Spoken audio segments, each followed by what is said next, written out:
안녕하십니까.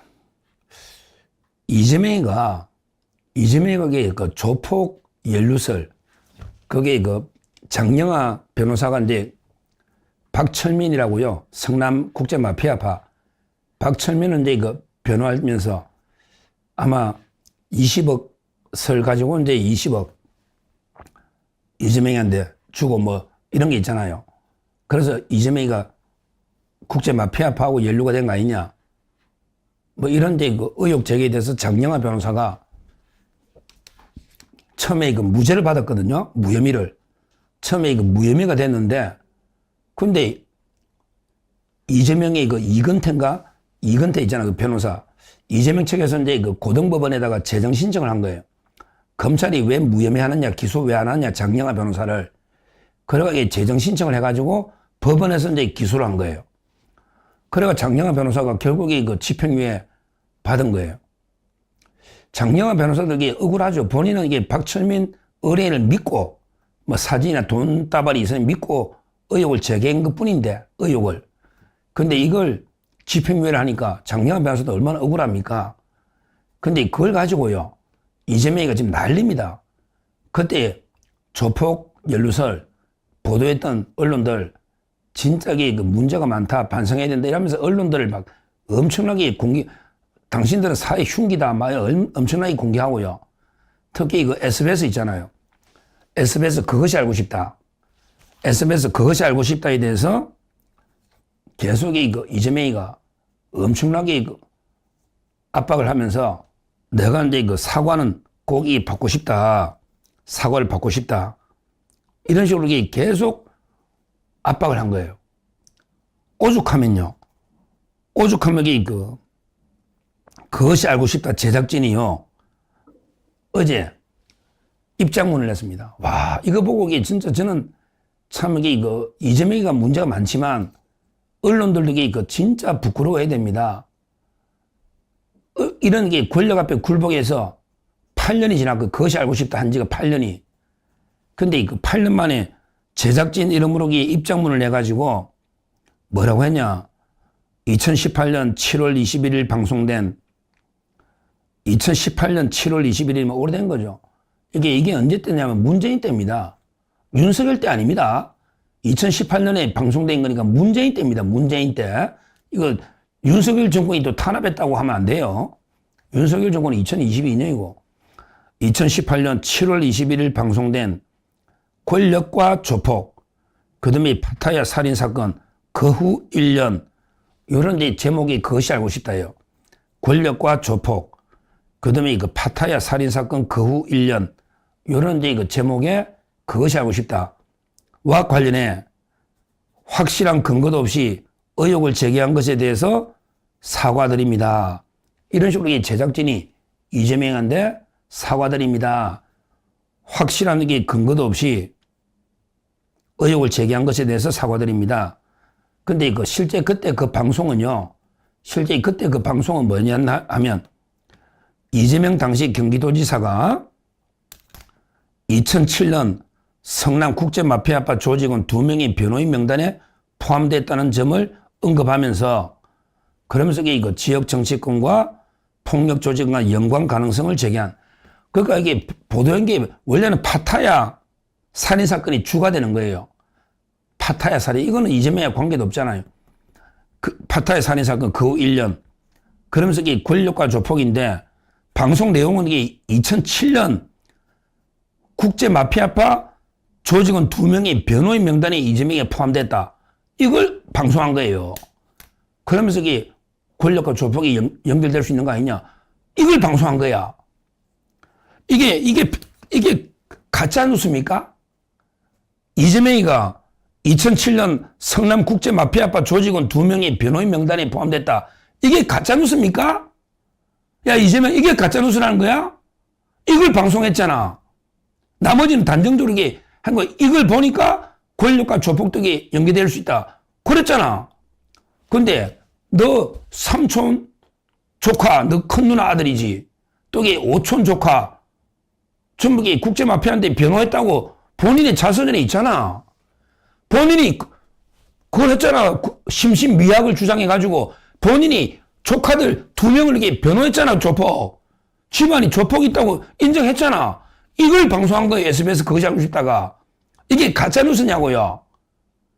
그것이 알고 싶다가 장영하 변호사처럼 이게 뭐 20억을 받았다, 뭐 박철민 이런 걸 방송한 건 아니잖아요. 그 내용은 없잖아요. 그때는 이게 그것도 없었고요. 그건 한참 뒤에 이야기잖아요. 한참 뒤에 장영하 변호사 이야기는 윤석열 선거할 때 한참 뒤에 이야기고, 이거는 2018년 방송이잖아. 근데 그때 이재명이가 자기 조카 둘이 국제마피아파 변호한 거 맞잖아요. 이것도 아닙니까? 근데 SBS 제작진이 왜 사과하죠? 방송한 게 뭐가 잘못됐는데? 저는 이해가 안 돼요. 이렇게 방송국이 쉽게 그냥 사과했습니까? 그때 이랬잖아요. 이렇게 이야기, 제작진은 이렇게 했어요. 방송 이후 수사에 착수한 경기 분당경찰서는 2018년 11월 해당 혐의에 대해 불기소 의견으로 사건이 송치했다. 수원지검 성남지청 역시 2018년 12월 불기소 처분을 내렸다. 그럼 이게 끝났잖아. 아무 문제 없다는 거 아닙니까? 그때 이재명 측이 고발했는데 불기소 결정으로 이게 끝났다는 거 아니야. 2018년에. 그런데 뭘 8년 만에 사과를 하느냐. 이런 이야기입니다. 실제 장영하 변호사는요, 요거는 이제 그 2021년 이야기예요. SBS 그것이 알고 싶다고 아무 관계없는 이야기예요. 2021년 대선 앞두고 이제 그 국제마피아 검부 수사했다. 요 주장을 했다가, 믿고 했다가, 요거는 장영하 변호사가 징역 1년에 집행유예 2년, 이렇게 받은 거예요. 그러니까 제 말은 이게 2018년하고 전혀 다른 내용이다 말이야. SBS가 보도한 거는 이재명이가 국제마피아 2명 변호를 했다는 뜻이고, 그 다음에 장영하 변호사는 게 2021년에 그때 박철민이 거야 아마. 그런 게 그 20억 돈을 받았다는 이재명 이야기니까 변호인단에 이름 올린 거하고 하늘과 땅 다르잖아요. 근데 이게 장영하 변호사가 유죄가 됐다 해서 SBS를 이게 압박해가지고 계속 이 SBS 끝내 사과 방송을 받아내잖아요. 만약에 김건희 여사나 윤석열 정권이 했으면 사과 방송 했겠냐고. 이게 그만큼 이게 지금 우리 이재명 개딸 전체주의 독재가 심각하다는 거예요. 모든 이게 방송 신문사 완전히 바짝 엎드려가지고 이게 완전히 막 바짝 엎드려 있는 거예요. 이재명이가 뭐 한마디 쫙 하면 비판도 못하고 바짝 엎드려 있는 거예요. 오죽하면 이게 제작진이, 그래, 그 자존심 센 그것이 알고 싶다 제작진이 8년이 지나가 사과할 이유도 없고 다 무죄받은 걸 사과를 하겠느냐. 이런 나라에 언론의 자유가 있습니까?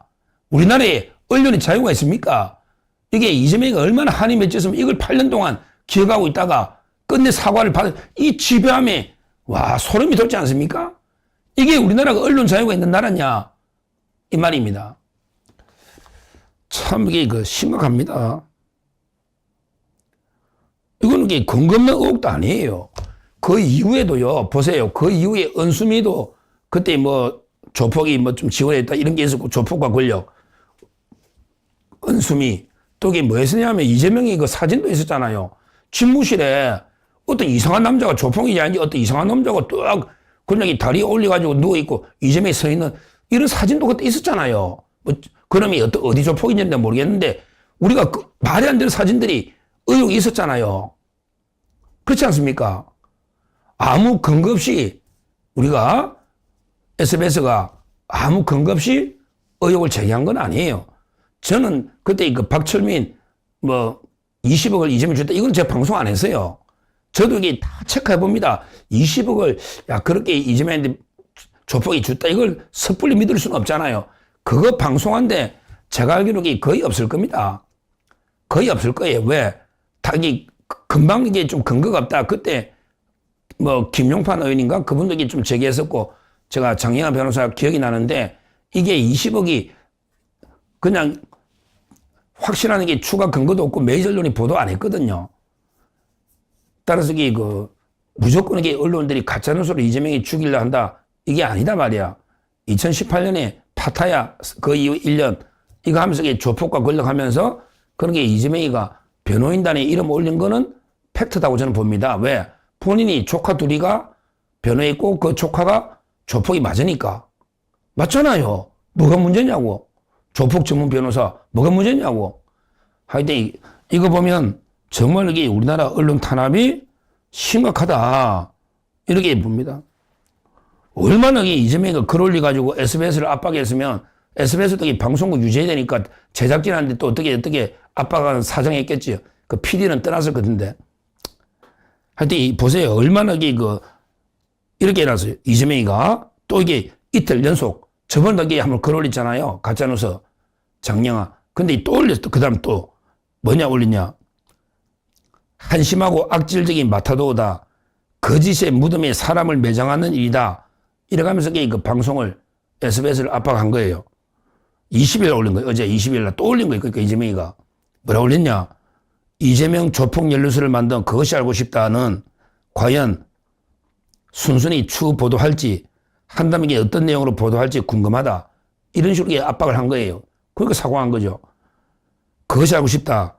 PD의 기적의 논리, 김상중 씨의 리얼한 연기 덕분에 졸지에 살인 조폭으로까지 몰렸다. 내가 자기가. 언제 살인 조폭이랬냐. 너 보고 살인자 조폭이란 거 아니잖아. 조폭 변호인단에 이름 올렸댔잖아. 변호인단에. 그건 팩트잖아. 변호를 했잖아. 변호. 근데 졸지에 내가 그 방송 때문에 살인 조폭으로 몰렸다. 그러면서 이 방송은 나를 제거하기 위해 동원된 물리적 테러, 검찰을 통한 사법 리스크 조작, 언론을 통한 이미지 훼손 작전 중에 하나로 보인다. 그러면서 그 사과를 이게 꼭 받고 싶다. 이런 식으로 하니까 SBS로 놀래잖아. 이때가 언제냐면 2018년이면 문재인 때예요. 그래서 이성윤이 싫어하냐? 이성윤이가 검찰국장하고 조국이 민정수석하고 2018년 19년 이야기잖아. 문재인 때. 그래서 이재명도 문재인 싫어하냐? 그래서 이성윤 조국이 싫어하냐? 하여튼 민정수석 조국 이성윤 검찰국장 문재인 때 그때 아마 이재명이 선거법으로 막 기소돼가 죽일 뻔했죠. 그러니까 이재명하고 문재인 사이가 안 좋은 건 알겠는데 하여튼 그때 SBS의 보도는 제가 보기에 변호인단에 이름 올렸다 2명. 따라서 이게 허위라고 보기 어렵다. 근데 이재명이가 이걸 가지고 마치 자기가 살인 조폭으로 몰린 것처럼 억울하다 하면서 계속 언론을 막 압박하니까 SBS도 바짝 쫄아가지고 그냥 사과를 하는. 참 이게 나라가 이게 자유민주주의 국가 맞습니까? 미국의 트럼프가 아무리 해도 언론이 이렇게 미국 언론은 이렇게 쫄진 않던데 이게 우리나라 자유민주 국가 맞습니까? 완전히 개딸 전체주의 독재 공화국 아니냐.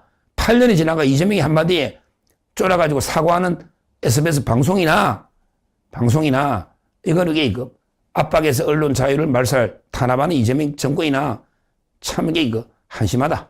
이렇게 말씀드립니다. 감사합니다. 안녕하십니까.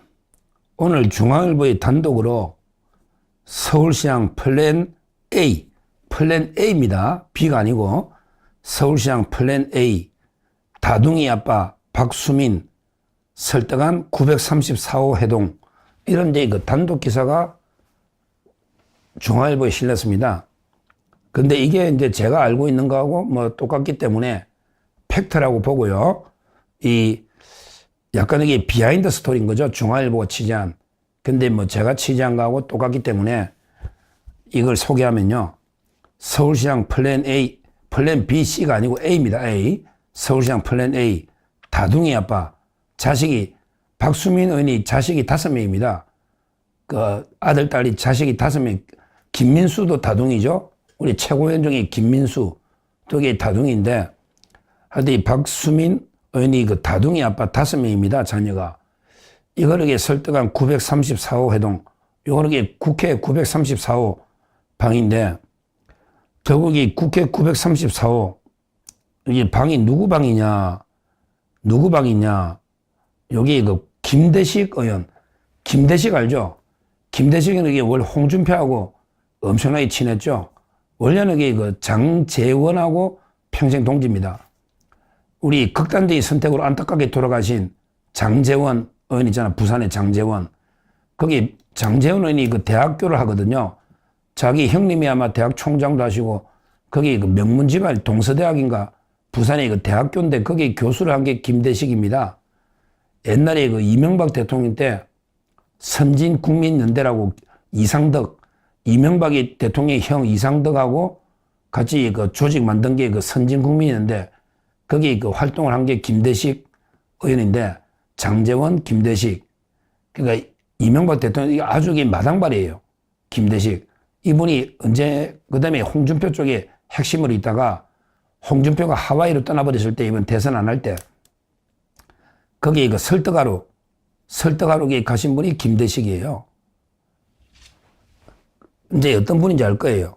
근데 김대식 의원이 아마 이번에 서울시장으로 강력하게 그 박수민을 아마 밀은 것 같아요.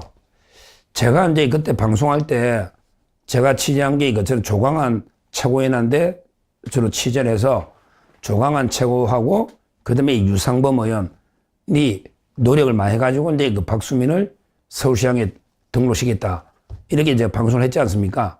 근데 중앙일보도 그 이야기입니다. 가장 역할한 게 그 유상범, 그 다음에 그 방에 조광환도 있었다. 그리고 이제 그 김대식도 있었다. 이런 거죠. 결국은 4명이 있었답니다. 4명이 그 방에 박수민하고 그 다음에 김대식, 유상범, 조광환. 그러니까 제가 말하는 게 그 유상범, 조광환 이게 맞는 말이죠. 김대식 한 명만 제가 말을 안 한 거고 거의 2명이, 그렇게 4명이 한 방에서 끝까지 그 실제 박수민 의원을 설득했다. 이런 이야기입니다. 그때는 이제 그 오세훈이가 등록할지 안 할지, 등록하든 안 하든 플랜 B가 아니다. 오세훈이가 등록하든 안 하든 무조건 여기 나가야 된다. 이렇게 설득을 해가지고 아마 그 박수민 의원이 경력을 제가 전에 말씀드렸지만 상당히 경력이 대단합니다. 그리고 그 평가가 아주 좋아요. 경제통이면서 이게 국제통이거든요. 경제통이면서 상당히 국제통이에요. 저하고는 개인적으로 미래기획위원회, 청와대 미래기획위원회, 저는 위원이고 또 위원들을 뒷받침하는 사무국장, 책임자로 박수민 공무원 때 이분이 그 청와대도 많이 근무했고요. 그 다음에 국제적인 기구에서도 많이 이야기 있었고 또 기재부의 공무원으로서도 괜찮아요. 거기다가 그 자식이 5명이나 다둥이 아빠 5명인데 제가 어제 그 강남구 의원하고 현직 의원입니다. 강남구의 현직 의원하고 저녁을 했는데 이분이 강남의 국회의원이잖아요. 어제 그 2분이 있었고 한 분 제가 통화도 해보고 구청장, 강남구청장 후보하고 이렇게 저녁에 평판을 좀 들어봤더니 아주 좋아요. 강남구에서 구의원들이나 또 강남구의 뭐 유지들이 야, 박수민 의원이 그래도 제일 낫다. 솔직히 그 병의 고동진이는 뭐 아무것도 안 하잖아요. 한동훈이가 영입한 한동훈의 고동진이는 강남병인데 아무 일도 안 해요. 그러니까 고동진은 이게 한동훈이 영입한 게 맞아요. 그러게 박수민은요. 박수민은 이제 그 국민 추천 후보지만 제가 보기에 한동훈이가 영입한 건 아닌 것 같아요. 아무리 봐도 왜 한동훈이가 공천 100% 다 한 건 아니잖아요. 한동훈이가 직접 이게 영입했다면 한동훈의 모임에 한번 갔어야 되는데 모임에 간 적이 없어요. 다만 옛날에 뭐 청와대에 있으니까 한동훈이 좀 똑똑하더라. 뭐 이런 이 말인 거 가지고 친한동훈계는 아니잖아요. 국민 추천 후보라고 다 모든 게 한동훈계는 아니잖아요. 그리고 이제 뭐 계엄을 이게 반대했다. 그거는 뭐 장동희 대표도 반대했지 않습니까? 장동희 대표도 처음 18명 반대할 때 박수민도 반대했다. 이거 가지고 한동훈계를 할 수는 없는 거 아니에요. 장동희 대표도 반대했던 거 아닙니까? 계엄은 누구든지 반대할 수 있는 거죠. 그러니까 제 말은 박수민 의원은 아무리 봐도 한동훈계는 아닙니다. 저도 여러 가지 한동훈계라는 근거를 제가 뭐 여러 방송에 뭐 후배들 뭐 홍철기 방송이나 제가 박완성 뭐 여러 명의 방송도 제가 많이 보거든요. 동생들이니까. 한동훈계라고 하는 게 근거들 봐도 제가 또 직접 취재 뭐 해도 한동훈계 모임에 한번 갔었어야 되잖아요. 그건 아니에요. 한동훈계인데 조광한 최고나 유상범 의원이 그게 넣으라고 설득할 이유가 없잖아요. 그렇잖아요. 한동훈계면 의원들이 더 잘 알지. 조광한 의원이 한동훈을 얼마나 싫어하는데 그렇잖아요. 그 말이 안 되는 이야기다. 이렇게 저는 보고. 하여튼 이분이 좀 큰 경선 흥행의 역할, 더 나아가서는 이게 본선 승리 역할까지 해달라고 저는 봅니다. 경선 흥행, 오세훈 시장이 지금도요, 계속 뭐, 혁신선대위를 구성해. 도대체 혁신선대위라는 게 뭐예요? 이미 공천 다 끝나가 선대위가 들었는데 뭘 더 혁신해가, 뭐, 혁신 비대위원장도 아니고, 혁신 선대위원장이 뭘 혁신하는데요, 더. 좀 웃기잖아요. 공천 다 끝나고 나서 들어가지고 선대위원장 하는데 뭘 더 혁신하죠? 뭐, 선대위원장이 당대표나 비대위원장은 아니잖아요. 이 자체가 저는 이게 말이 좀 안 된다 봐요. 지금도 이게 오세훈 시장이 계속 뭐 혁신 선대위를 구성해라, 뭐 이게 인적 청산했다고 하는데 더 이상 이제 그런 요구하지 말고, 이제야말로 이게 그 서울시 정책 가지고 싸워야 되고, 오세훈 시장이 또 이게 그 경쟁력을 가지려면 강한 또 이게 경쟁 후보가 있어야 되잖아요. 그 점에서 저는 박수민 의원이 강하게 경선의 흥행을, 왜? 어제 제가 뭐 이성현 후보님도 훌륭하고 제가 대담도 했고, 또 이게 누구한테는 열려 있습니다. 뭐 윤희숙 후보도 있고, 윤희숙도 한때는 대단했었죠. 요즘 이게 조금 주춤하지만, 하여튼 이런 이게 경선의 흥행을 이끌려면 박수민 의원 같은 이게 매기 역할을 하는 이런 분들이 필요한 거예요. 거기에 만약에 돌풍이 일어가지고 오세훈을 꺾어버리면, 그러면 이게 정원 후보다야, 어느 면에서 보나 이게 정원 후보다 낫잖아요. 정책 면에서도 이게 탁월한 정책, 기재부도 이게 국제 감각에 탁월한 정책 능력이 있는 거죠. 정책만 하더라도 정원화의 성동구청장 한 게 다잖아요. 구청장 정책밖에 더 있냐고. 나라 정책을 짜본 적은 없잖아, 정원호가. 그러게 정원호 지금 비리나 문제가 하나하나 이게 터져 나오잖아요. 도이치모터스 그렇게 김건희사 욕하더니 도이치모터스한테 협찬 받아가지고 돈 받아가 성동구, 그게 돈 받아 사진 찍고 온갖 게 같이 한, 이것도 놓아버렸잖아요. 도이치모터스. 그렇게 경제공동체라더니 정원하고 도이치모터스가 경제공동체다. 이게 노고요. 그 다음에 여수의 통일교 그 시설, 거기 성동구 막, 거기 뭐, 완전히 수련장도 짓고, 거기 정원호 땅이 다 집안 땅이나 지 땅 있다, 여수에. 이것도 이게 폭로가 다 놓았잖아요. 그리고 옛날에 술 처먹고 폭력에 눌러가지고 경찰이나 그 앞에 있는 사람 때리 패는, 이 양아치 깡패도 아니고, 이런 게 정원호입니다. 맞잖아요. 다 이게 하나하나 폭로가 되고 있지 않습니까? 결론적으로 저는 박수민 의원이 상당히 선전해가지고, 일단 이게 국민의힘 경선에도 흥행을 불러일으키고, 그리고 이제 나아가서 정원호를 때려잡아서 우리 서울시장까지 돼버리면 뭐, 그야말로 이게 금상첨화죠. 누가 되든 뭐 저는 오세훈 시장이 되든 박수민 의원이 되든 누가 되든 우리가 서울시만 사수하면 되거든요. 사수하면 된다.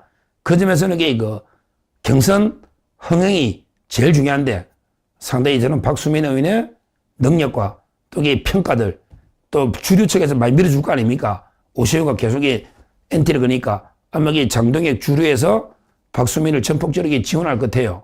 지금 분위기는 그렇잖아. 그 유상범, 김대식, 조광한 전부 강하게 권유했고, 또 이게 강남의 의원들도 많이 있고, 또 이게 MB 때도 중용되고 뭐 이랬기 때문에 여러 가지 경험도 있고요. 실물 경제, 이론 경제를 다 겸비한 이런 분입니다. 행정고시, 재경직에 서울대 뭐 빠지는 게, 정원호보다 빠지는 게 뭐가 하나 있습니까? 인물도 훤하고 다둥이, 5명, 다둥이 아빠가 이게 요즘도 크게 먹히는 거예요. 아니, 요즘 인구 부족 국가에 다둥이 5명이면 그것도 이게 높이 평가할 부분이 아닌가. 그리고 어제 제가 강남에 쭉 들어본 여론도 아주 좋습니다. 지역구 여론도. 따라서 이번에 상당히 재밌는 경선이 될 거고, 오세훈 시장하고.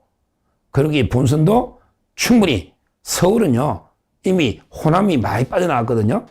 도봉, 뭐 강북구 이런데 좀 이게 약간 낙후된 강남에 비해서, 그래서 이게 많이 빠져나가고, 전라도가 호남화 돼버렸어요.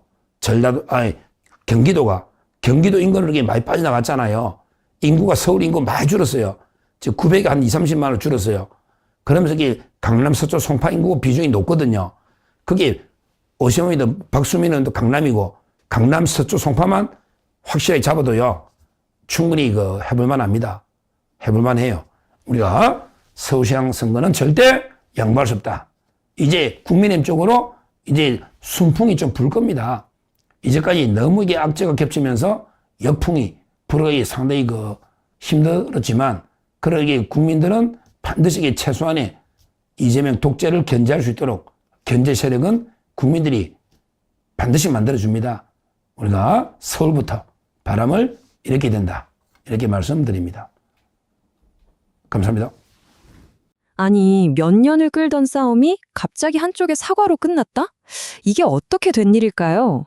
오늘은 한 유력 정치인과 거대 방송사 사이의 이 기나긴 갈등이 왜 이렇게 예상치 못한 결말로 이어진 건지 특정 분석 자료를 가지고 한번 제대로 파헤쳐 보겠습니다.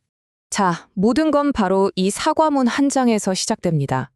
우리나라의 대표적인 탐사보도 프로그램 중 하나가 명확한 근거 없이 의혹을 제기했다면서 고개를 숙인 거죠. 근데요, 이 사과가 나오기까지 무려 6년 가까운 시간이 걸렸다는 겁니다. 아니, 대체 그 긴 시간 동안 무슨 일이 있었길래 이제 와서 사과를 하는 걸까요? 네, 바로 이 지점이 이번 사건의 가장 큰 미스테리인 거죠. 법적으로는 이미 몇 년 전에 문제 없음 결론이 난 보도였는데 왜 이제 와서 사과를 했을까요? 자, 이 질문에 대한 답을 찾으려면요. 우리 다 같이 시간을 좀 거슬러 올라가 봐야 합니다. 2018년으로 한번 가보시죠. 자, 우선 이 모든 논란이 어떻게 시작됐고 또 어떻게 수년 만에 사과로 이어졌는지 그 과정을 시간 순서대로 한번 쭉 따라가 보겠습니다. 이 타임라인을 한번 보세요. 사건의 흐름이 한눈에 쫙 들어오죠? 2018년에 첫 방송이 나간 뒤에 그해 바로 검찰과 경찰이 무혐의 처분을 내렸습니다. 그런데 보세요. 몇 년이 훌쩍 지난 2024년에 갑자기 사과를 합니다. 이 긴 공백기 동안 그리고 그 사이에 끼어 있는 저 별개의 사건들, 이게 과연 이 사과에 어떤 영향을 미쳤을까요?